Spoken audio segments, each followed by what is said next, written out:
Assalamualaikum warahmatullahi wabarakatuh. Alhamdulillah rabbil alamin. Wassalatu wassalamu ala asyrofil mursalin sayyidina Maulana Muhammadin wa ala alihi wa sahbihi wa man tabi'ahum bi ihsan ila yaumil din. Amma ba'du.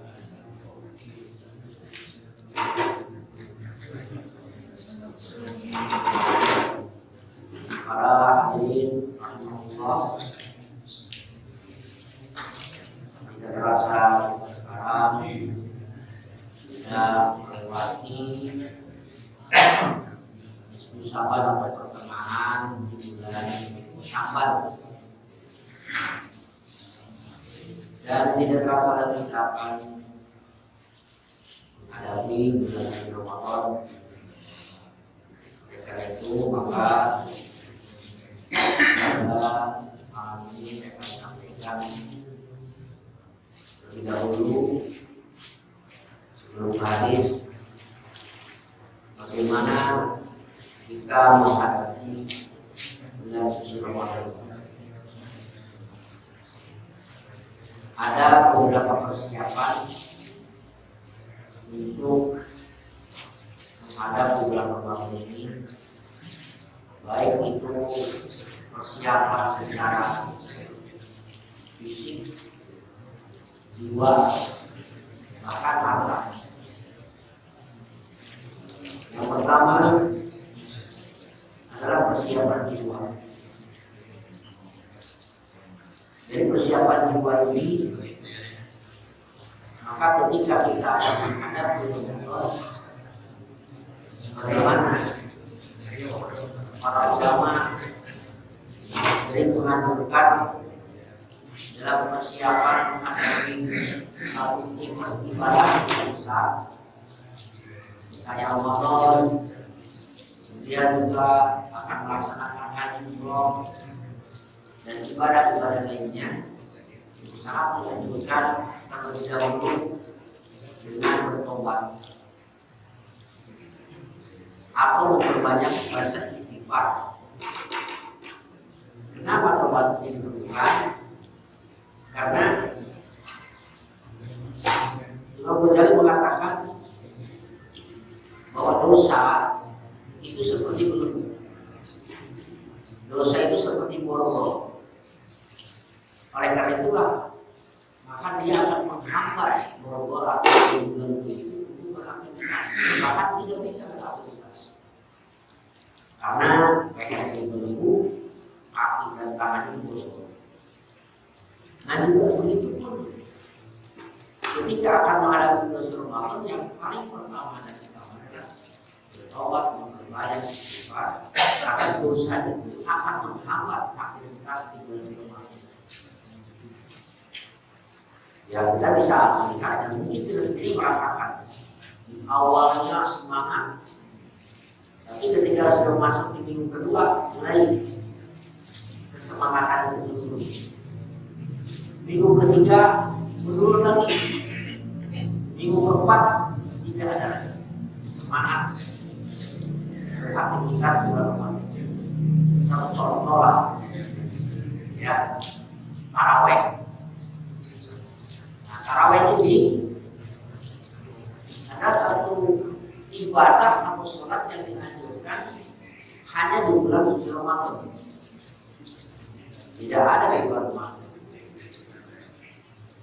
Namun kita lihat bagaimana posisi tarawih itu. Tarawih itu, kalau saya baca hadisnya, man qoma Ramadhana imanan wa ihtisaban ghufira lahu ma taqaddama min dhanbi. Barang siapa yang sholat di malam hari di bulan Ramadan dengan iman dan karena Allah, maka akan diampuni dosa-dosa yang sudah lewat dan dosa-dosa terakhir. Nah, kalimat ini, redaksi ini, hadis Imam Bukhari, sama dengan redaksi puasa. Cuma beda kok dan son, dan kok dan son, man soma Ramadan. Barang siapa yang puasa di bulan Ramadan, redaksi ini sama bunyinya, imanan wa ihtisaban yufir lahu mata melalui. Hasilnya, endingnya, akhirnya itu sama antara puasa dan sholat tarawih. Jadi oleh karena itulah, maka jangan menyanyiakan mengakhirkan sholat tarawih karena hasilnya sama, ada titik bersama dengan puasa. Puasa wajib wajib, sholat tarawih sunnah, tapi endingnya sama, terampung bisa. Ya, nah itu ketika orang tahu tentang fadilah tarawih, maka dia tidak akan menyanyiakan tarawih karena tarawih sama dengan puasa. Dari satu sisi dari sama dari ya. Hal itu bisa terlaksana kalau memang tadi itu dosanya terasa kurang, ringan, bahkan tidak. Namun ketika dosa itu belum ditobati, itu akan menjadi menghalang beraktivitas tarawih. Baca Quran juga, ya, itu akan termotivasi orang untuk memperbanyak baca Quran.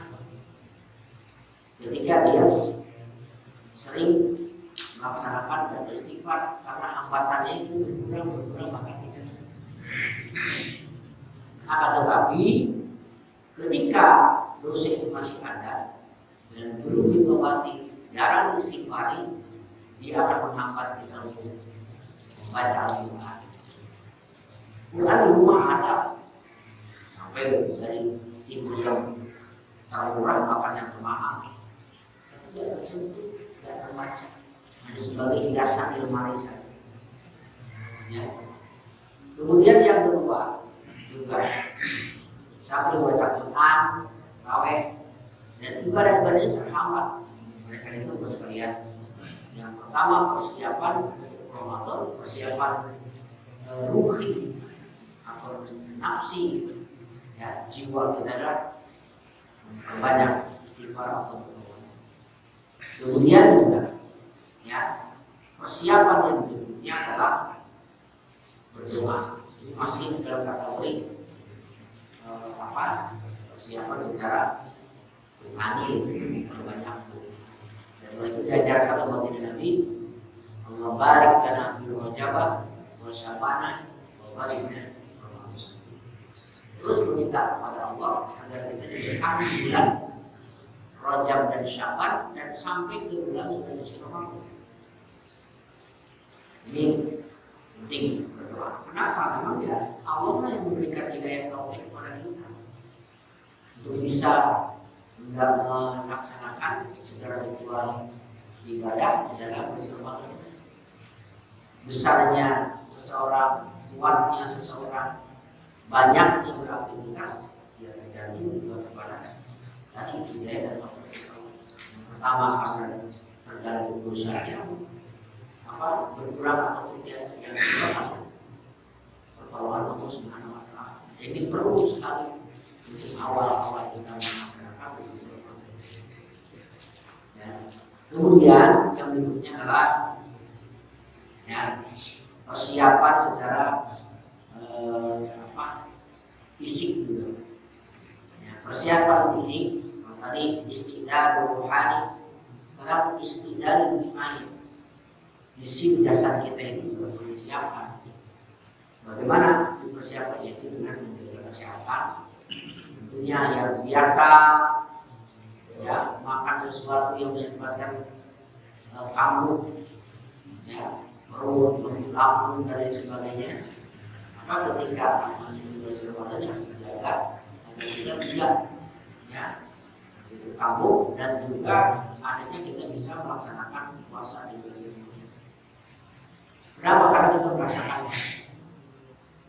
sekalipun itu nanti diperbolehkan tidak puasa, ya, kemudian diganti dengan kolok, ibadah dengan kolok, tetap nuansa manusia Ramadan dan kolok itu akan terasa berbeda. Rasa berat kalau kalian puasa mungkin hanya kita sendiri, gak ada yang nemenin. Tapi kalau Ramadan kan keluarga dan mulai istri kita, anak kita, bahkan cucu kita, anggap mereka semua puasa. Ketika suatu beban dipikul bersama akan terasa ringan. Jadi persiapan tidak kalah pentingnya. Yang tergantung dengan vitamin dan vitamin itu menyehatkan, silakan, itu penting. Ya. Para hadirin rahimakumullah, kemudian yang ketiga yang tidak kalah penting adalah ya, istidad, persiapan secara harta. Ini juga penting. Kenapa? Karena dalam bulan Ramadan kita merasakan sekali tensi kebutuhan untuk makan, ya itu sepertinya bertambah ya Pak ya. Yang biasanya tidak makan kolak jadi makan kolak, dan campur, otomatis budget pun tambah. Asinan, selempang, bala-bala, hampir ada yakin. Termasuk ketika kita santap sahur, sehingga santap sahur itu pengennya enak-enak, ya, gitu. Biasanya kan jam kerja jalan makan sehari-hari, tapi kalau santap sahur warna makan yang tinggal teri, kentang, tempe akan tidak jalan.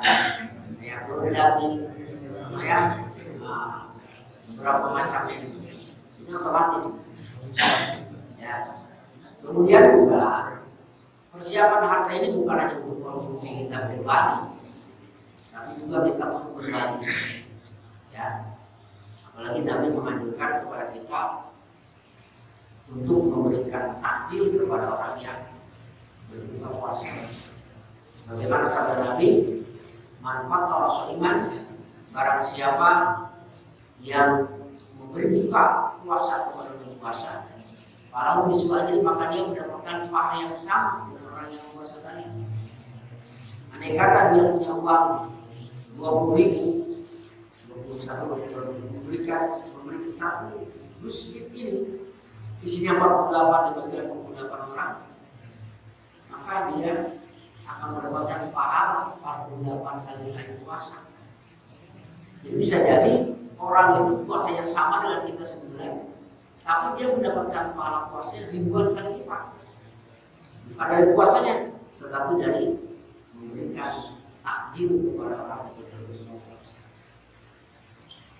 Kita jangan hanya terpaku kepada jadwal. Saya bukan jadwal dan mungkin 2 minggu ada 2 sekali, itu 2 sekali matu.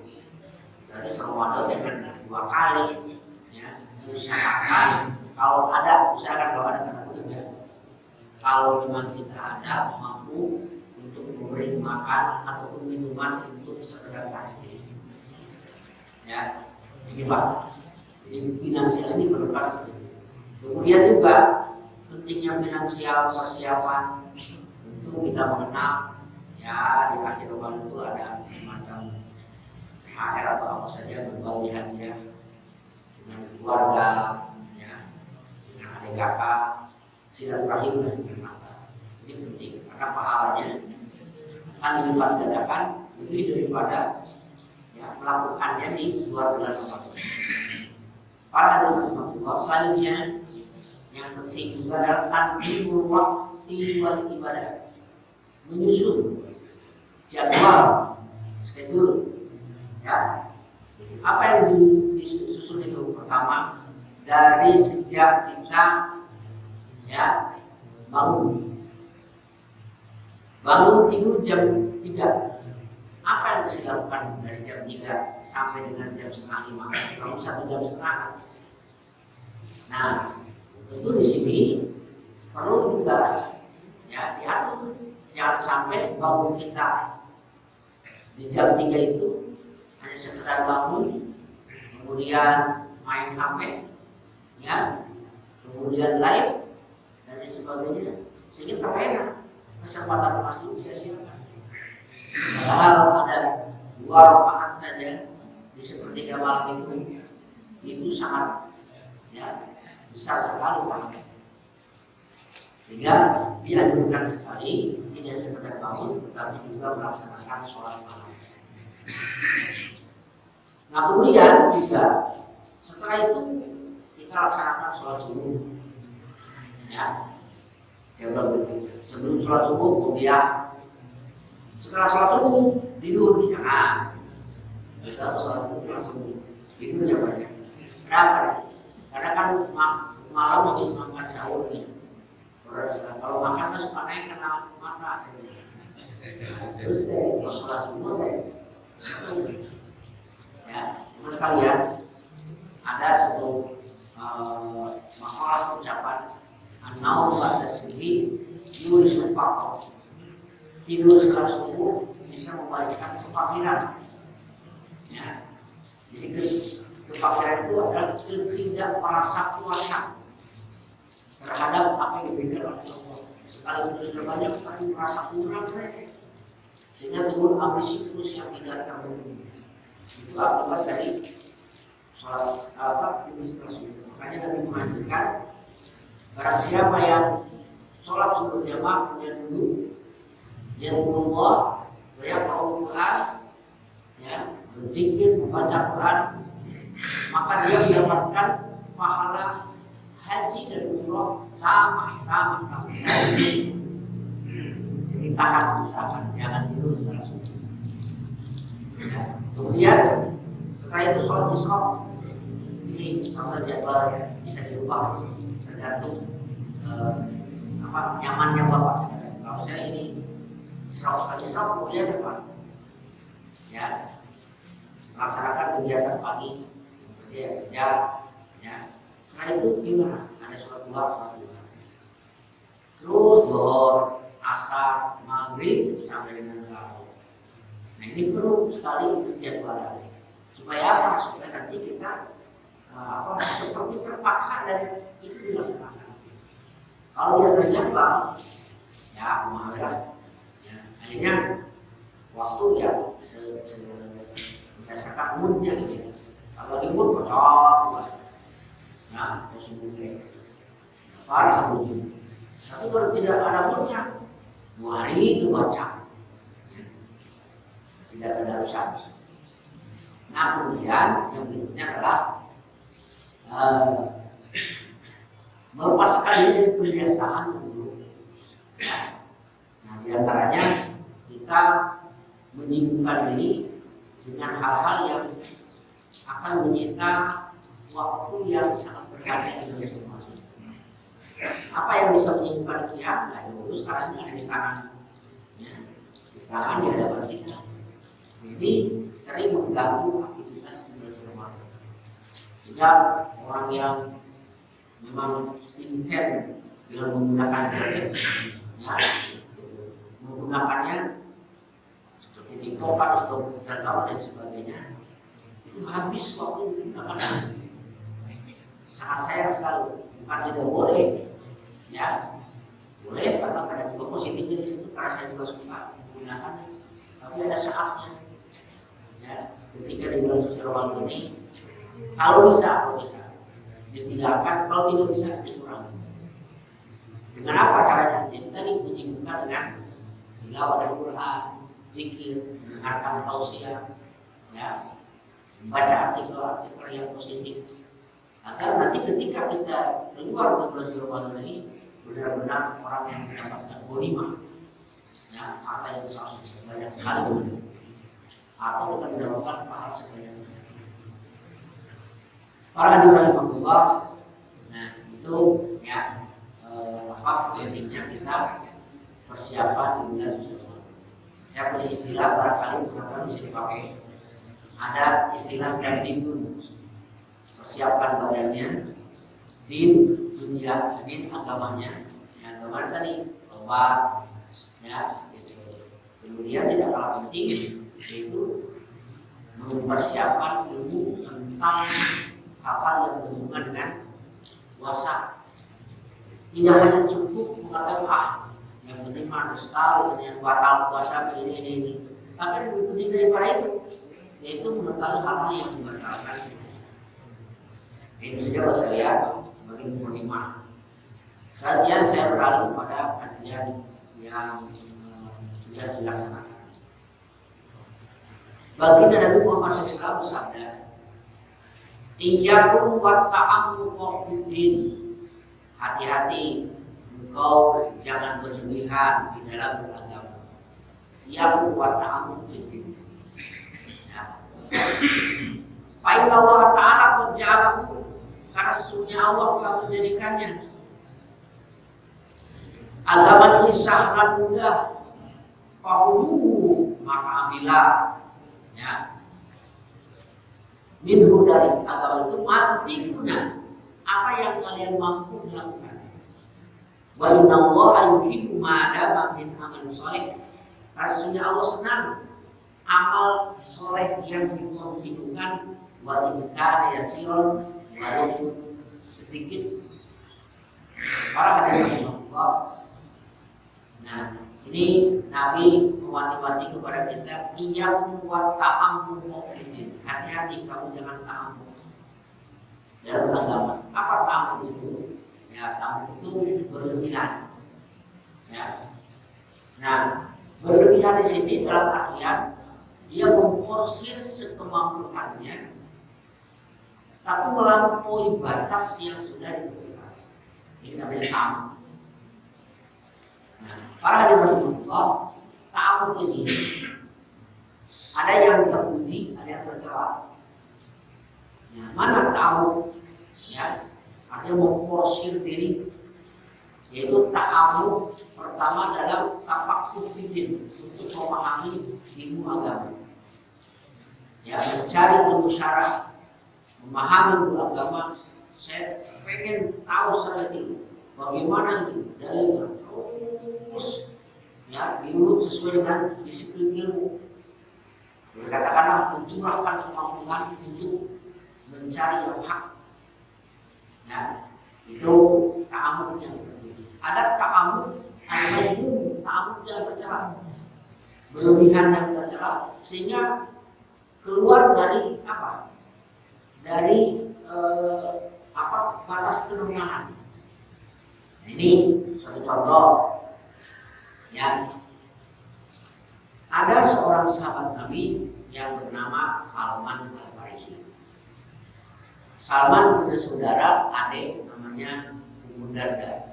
Ummu Darda nikah dengan seorang laki-laki disebut Abu Darda. Nah, ketika Salman datang ke rumah Abu Darda, Abu Darda tidak ada, yang ada isinya Ummu Darda. Nah, Salman melihat adiknya itu sangat memprihatinkan dari segi pakaian, sudah busuk, sobek, gitu ya.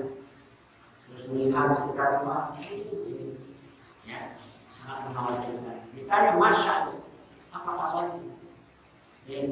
Ya, sebagaimana melihat kan seperti ini.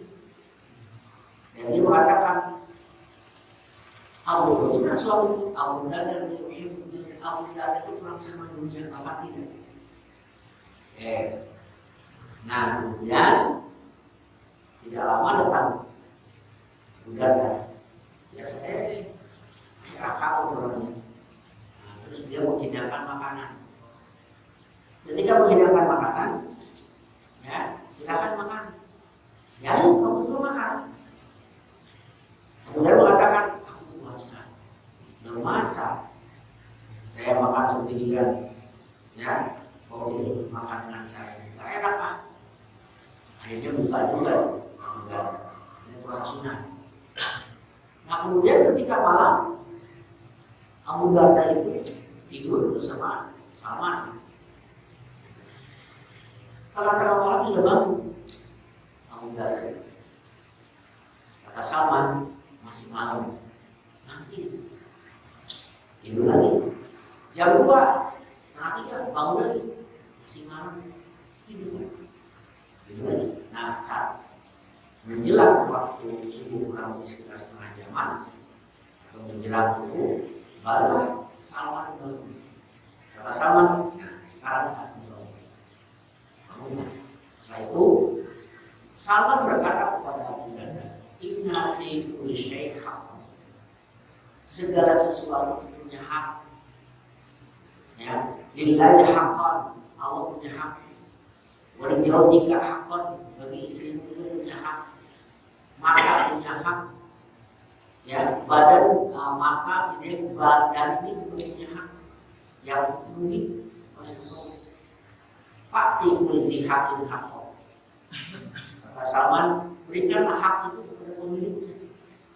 Mana hak Allah, mana hak istri, mana hak anggota badan. Karena melihat istrinya itu sangat apa? Sangat menderita sepertinya. Tidak diperhatikan pakaian, nafkahnya oleh siapa? Oleh Abu Bakar. Nah, Abu Bakar merasa dia sudah berbuat yang baik menurut dia. Nah, tidak menjauhkan dunia, fokus ke dalam akhirat sampai jam 2, jam 12 sudah bangun gitu ya. Merasa benar. Lalu Indonesia, ya, enak begitu. Dia datang lalu ke Rasulullah, ceritakan begini. Apa kata Rasul? Sodako salih. Benar apa yang dikatakan. Artinya, ya, gitu. Jangan apa? Jangan melebihi batas kemampuan, lalu mengabaikan apa yang menjadi tanggung jawab. Nah, inilah yang disebut dengan ta'amul majmul, ta'amul yang bersama. Ya, karena akan berubah. Nah, oleh karena itu kata Nabi, Pak Inna Allah qad ja'ala sahran. Allah telah menjadikan sahran kemudahan. Nah, kemudahan itu silakan ambil. Misal nanti kita akan menghadapi bulan suci Ramadan.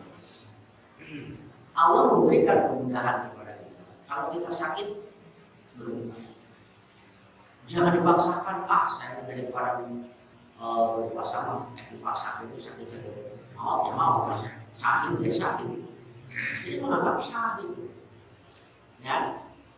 Allah sudah memberikan dari paman karena minum maridon atau ala sabari. Barang siapa yang sedang sakit ataupun di perjalanan lalu dia berbuka, silakan berbuka.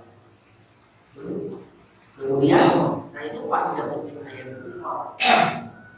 Ya. Begitu juga ketika orang sudah tua, renta, tidak tahan untuk melaksanakan puasa, lemes badan, bisa-bisa jam 10 lebih menang gitu. Silakan buka, nggak usah dipaksa. Termasuk saya ada seorang yang kerja di asrama, bagian pembuatan blok mesin. Jadi baja aluminium dibuatnya dibakar dalam tungku api sekitar 1000 derajat sini sama. Kepanasan. Musim satu bos, dia itu sampai ketika musim satu mandi sampai 4 kali.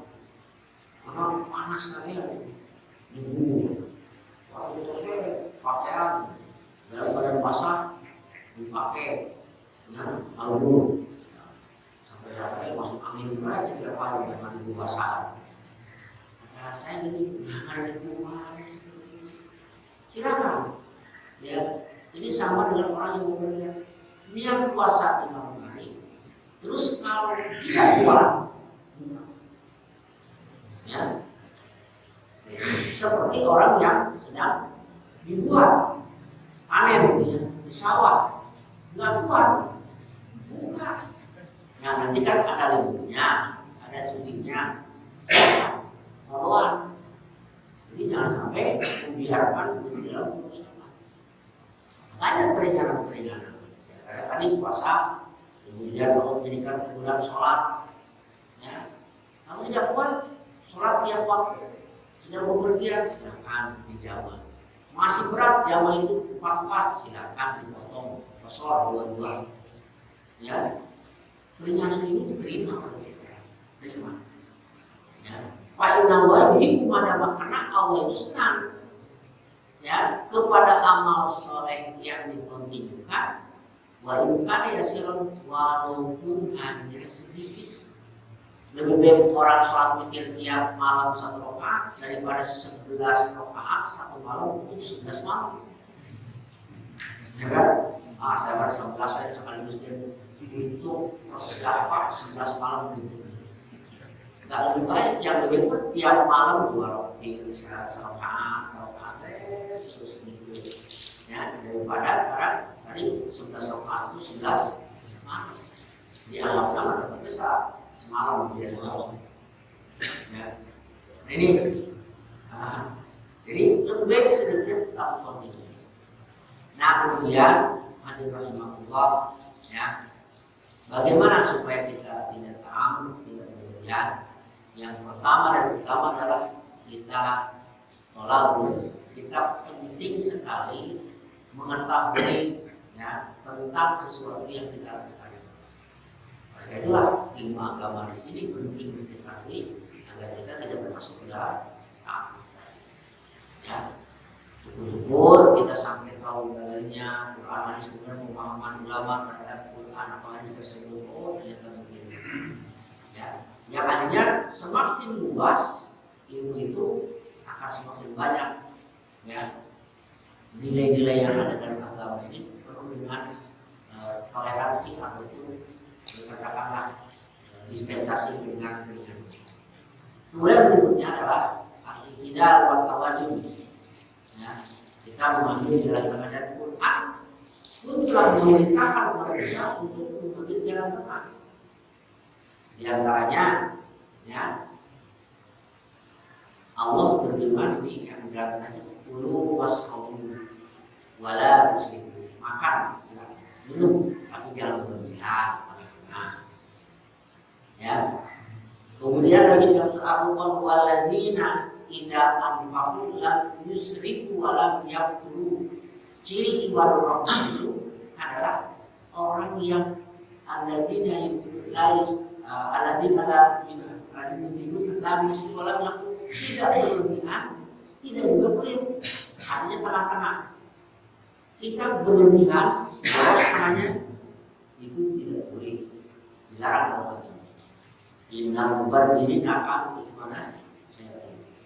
Saya mah kalau boleh sekali mau pelit atau pelit juga dilarang. Lalu gimana? Ambil jalan tengah. Jalan tengah itu adalah zakat, sedekah, itu jalan tengah. 2,5%. Ya. Kemudian juga, ya, kita diperintahkan mengambil jalan tengah itu. Contoh, nanti dalam beragama mengesahkan Tuhan.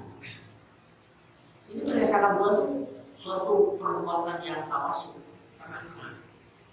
Bagaimana? Komunis kan tidak percaya Tuhan sama sekali. Ya, tidak percaya Tuhan. Sementara ada juga yang beragama justru percaya kepada Tuhan lebih dari percaya. Sampai ada sekian Tuhan. Umat Islam tidak seperti komunis. Artinya percaya kepada agama. Percaya ada Tuhan yang tidak lebih. Cuma satu. Nah, Tuhan satu ini adalah merupakan jalan tengah dari komunis yang tidak mengakui Tuhan dan yang mengakui Tuhan, dan tengah dari orang yang agamanya mengakui Tuhan lebih daripada satu, tiga dan empat, bahkan lebih. Ini tengah-tengah. Coba lagi Pak, ya, kita ini ketika wanita sedang. Bagaimana agama itu?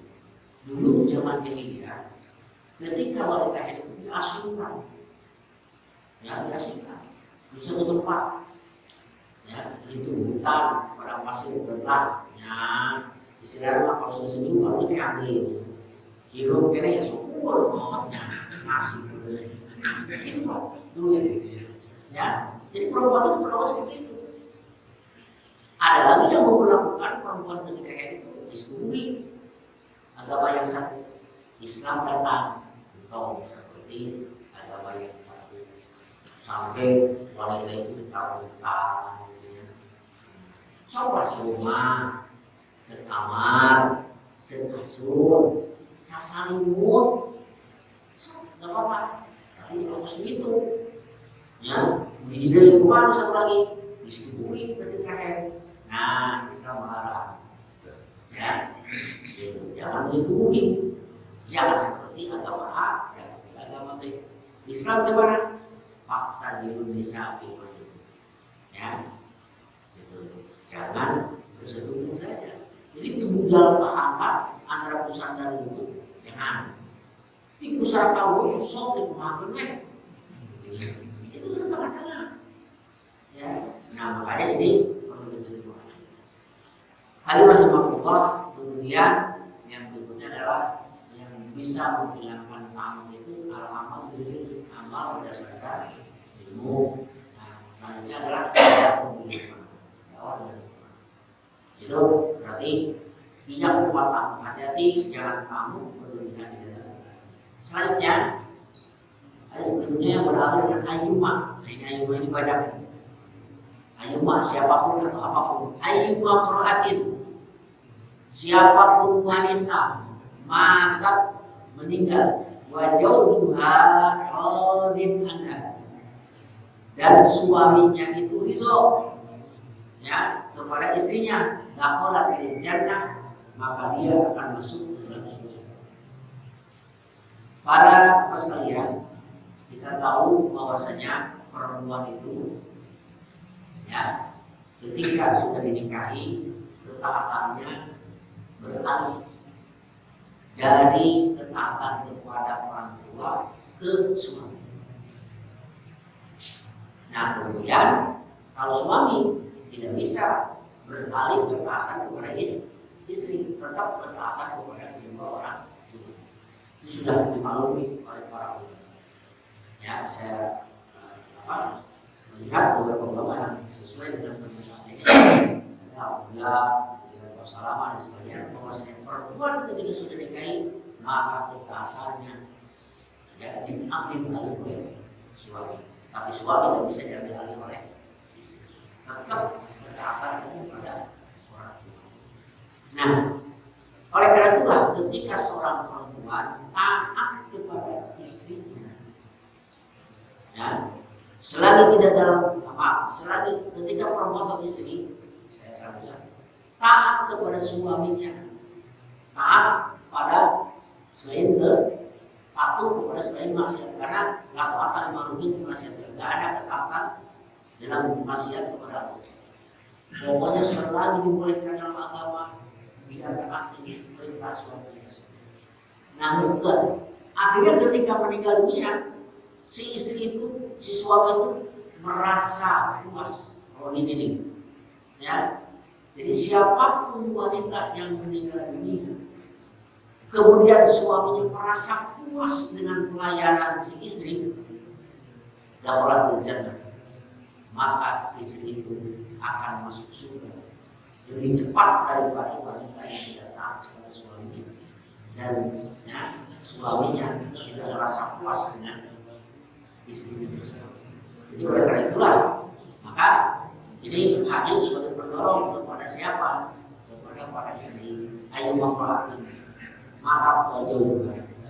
Ya. Namun ini ada yang salah mengartikan, Pak. Maaf.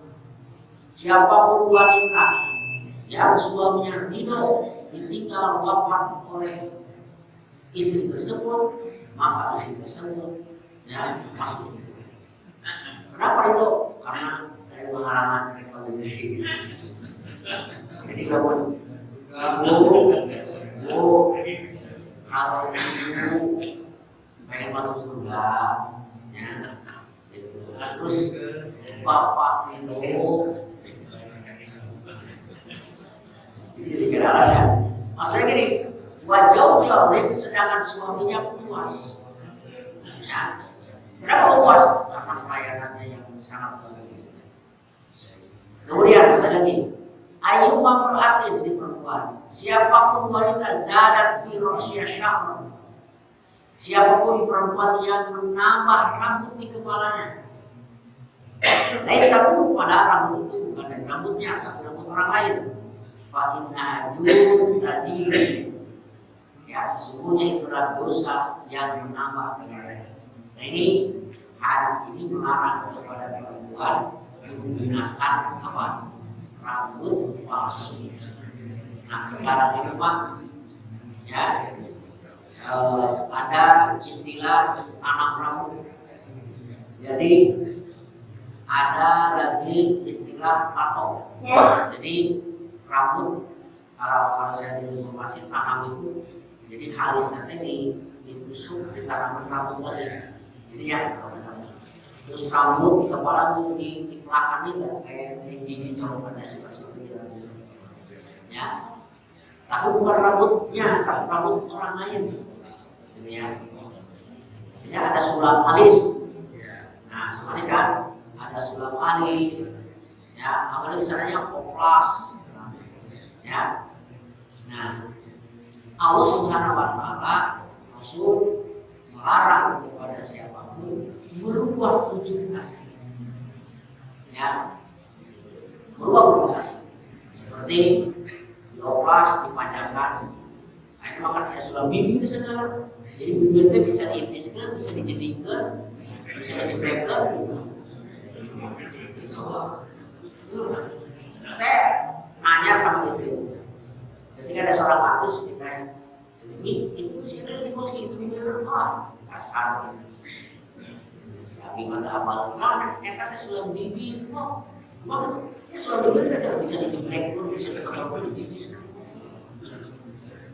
Terus sekarang itu hidungnya bisa dijebakkan, dimancungkan, ya tinggal lebar, anu banyak yang dirobak, tina hidup jadi bodas, ya tina pesek jadi mancung, ya tina remik jadi pol dan lain sebagainya. Nah ini dilarang. Bab Nabi sampai mengatakan la'ana Allah, ya Allah melarang al-wasimata wal mustausimah kepada wanita yang bertato, ya, dan wanita yang minta. La'ana Allah wasilah wal mustausilah, ya melaknat Allah kepada wanita yang menyambung rambut, ya orang kepadanya, wal mustausilah dan yang minta disambung. Jadi yang dosa itu bukan hanya orang yang apa, ya yang minta, ya, tapi yang melakukan salonnya sebagai dosa. Gitu ya. Ini jurun tadi itu dosa yang akan pertama. Mudah-mudahan di sini memberikan satu pemahaman kepada kita untuk menjalankan amal soleh. Kalau tidak salah kita tinggal sekali lagi pengajian pada Sabtu. Ya, selanjutnya itu selanjutnya. Ini malam. Nah, sedikit nama pengobatan Pak. Boleh. Kan sepatos. Nah, gigi coklat, nah pasang gigi, aku gigi. Karena itu tidak berubah sama di bawah. Ya, kalau mau tertarik, assalamualaikum warahmatullahi wabarakatuh.